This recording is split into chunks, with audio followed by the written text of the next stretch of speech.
Hizi kazi za ndizi, kwanza series inaita Dingovo, na Dingovo ni neno la Kimakonde lenye maana ya ndizi.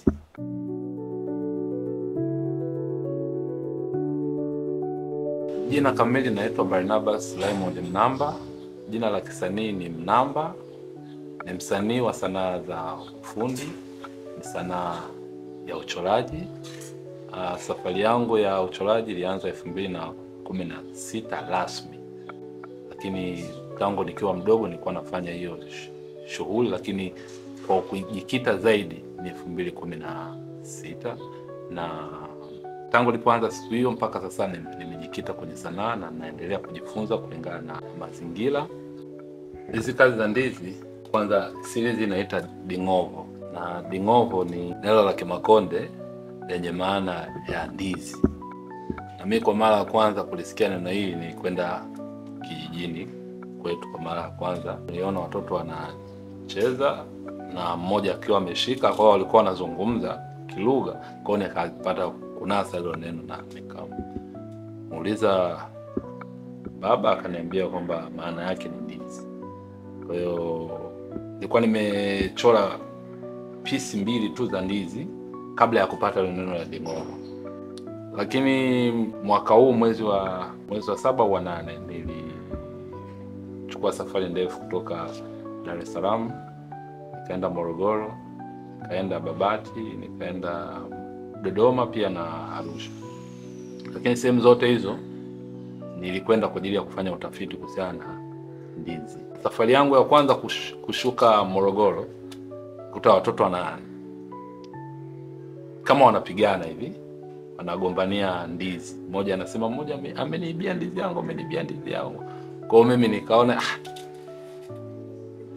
kuna nini hapa, nikabidi niwafuate wale watoto, nikabidi kuwabembeleza pale na kwa nini. Kwa hiyo wakanipa story kidogo kwamba huyu amechukua ndizi zangu. Kwa hiyo kwangu mimi pia ikanikumbusha historia ya zamani. Mimi nikiwa mdogo nilikuwa napenda kuchukua ndizi. Mama alikuwa na genge, kwa hiyo nilikuwa naenda kuchukua ndizi na kujificha. Kwa hiyo nilikuwa naenda kujificha kwenye mabati, ndio kanipelekea hizi alama. Sababu ya kuchukua ndizi. Kwa hiyo baada ya hapo mimi nikasema mbona kama kuna kitu kinataka kufanyika baina yangu. Nikutana na ile neno, alafu pili na hii.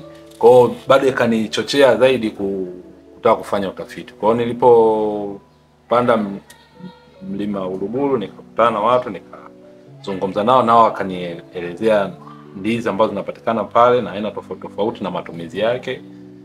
Pia nilipofika Arusha nako hivyo. Lakini niliporudi siku ya pili baada nimefika Dar es Salaam, nikakuta wakina mama gengeni sasa wanajibizana kuhusiana na ndizi. Ndizi jina lake ni hii, ndizi jina lake hii. Kwa hiyo mimi nikawa nimevutiwa na ule mdahalo, nikasema ngoja nijikite hapo kuwasikiliza.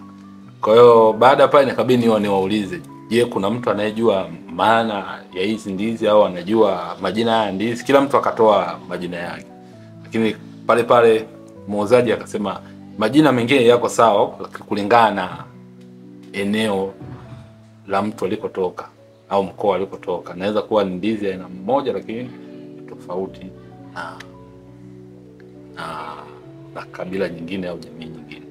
Kwa hiyo pale ndo nikaja na mimi kufungua kusema okay, kumbe katika jamii yetu hivi ni vitu vya kawaida vya kila siku, lakini hatuvichukulii maanani. Naona kusema kwa kumbe kuna kitu kinaweza kikawa kizuri au kina mtafaruku, lakini mtu akawa anajua kwa juu tu, lakini ndani yake ukawa ni tofauti zaidi. Ndio ikanipa mimi msukumo wa kufanya hii kazi na kuchora aina tofauti za ndizi, kusababisha yule anayetazama hii michoro apate kuvutiwa zaidi. Kwa sehemu kubwa nimepiga picha mwenyewe sehemu hizo ambazo nimetembea, na hivi nadhani kwa mwezi huu pia nilikuwa napanga kwenda kwenye soko la ndizi Mbeya kwenda kufanya utafiti zaidi. Lakini kwa sehemu kubwa ni picha ambazo nimezipiga mwenyewe na kuzichora. Mwezi wa 12 mwaka jana nilikuwa na shughulika na series zinaitwa Safari. Sasa nikiwa nimechoka, sema hii nimechoka, sasa nabidi nifanye kitu kingine kitachonipa nguvu zaidi. Kwa hiyo nikachora, na picha yangu ya kwanza kuchora ilikuwa ni hii hapa.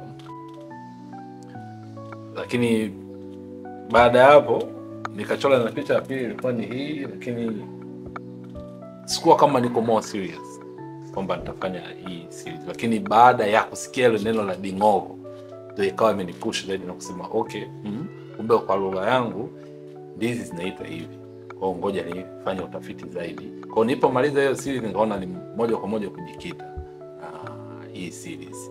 Lakini kilichonivutia zaidi kuendelea hivi ni kwa sababu ya mdahalo ule ambao nimekuta wakina mama wakizungumzia kuhusiana na ndizi. Mimi nikanivutia kwa upande wa kusema kuna vitu vidogo ambavyo tunaviona kila siku lakini hatuvitilii maanani. Kwa hiyo mimi nikawa nimejikita hapa, na ndio maana ukiangalia ndizi ambazo nimezichora zina muonekano tofauti tofauti, lakini mazingira pia na mchanganyo wa rangi jinsi ulivyochanganywa ni tofauti, kwa kumpa yule mtazamaji aone kwamba ajifikirie au aone kwamba yuko sehemu ambayo ndizi zipo, yani kama yuko shambani. Safari yangu ya sanaa inabadilika kila wakati kulingana na ujumbe naotaka kuzungumzia na kukiwakilisha. Kwa hiyo kuna aina tofauti tofauti za material huwa natumia, aina za vifaa natumia tofauti. Kwa hiyo kuna, ukiangalia huko studio kwangu kuna picha ambazo nimechora kwa kutumia kisu, na kuna nyingine nimetumia brush tu peke yake. Kwa hiyo mimi nabadilika, na ukinifuatilia miaka 5 au 6 nyuma ni tofauti na kwa sasa. Kwenye sanaa kila mtu anapenda kitu nacho. Hususan mimi napenda kuchora kitu chenye uhalisia. Kinanivutia zaidi, lakini licha ya kuwa kwenye uhalisia, mimi mpaka kuja kuthibitisha kwamba hiki kitu nikakipa nguvu na kukipenda, huwa nimechambua kwenye aina 3.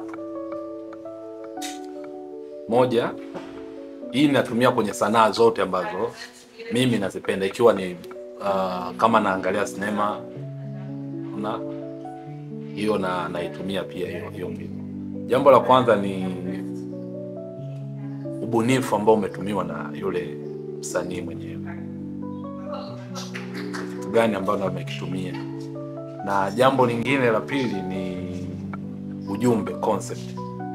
Hii ya kwanza ya mbinu ni quality of execution, kwamba huyu yuko namna gani. Naona cha pili ni concept. Alafu cha tatu ni uhalisia. Naweza kwa kitu cha kusema tradition. Hizo zote mimi ndo zinanipa nguvu kusema kwamba huyu ni msanii mzuri. Engo hizo zote 3 akiwa amezishikilia vizuri na kuzifanyia ufanisi. Sasa sanaa ni mapinduzi na mapinduzi ni sasa.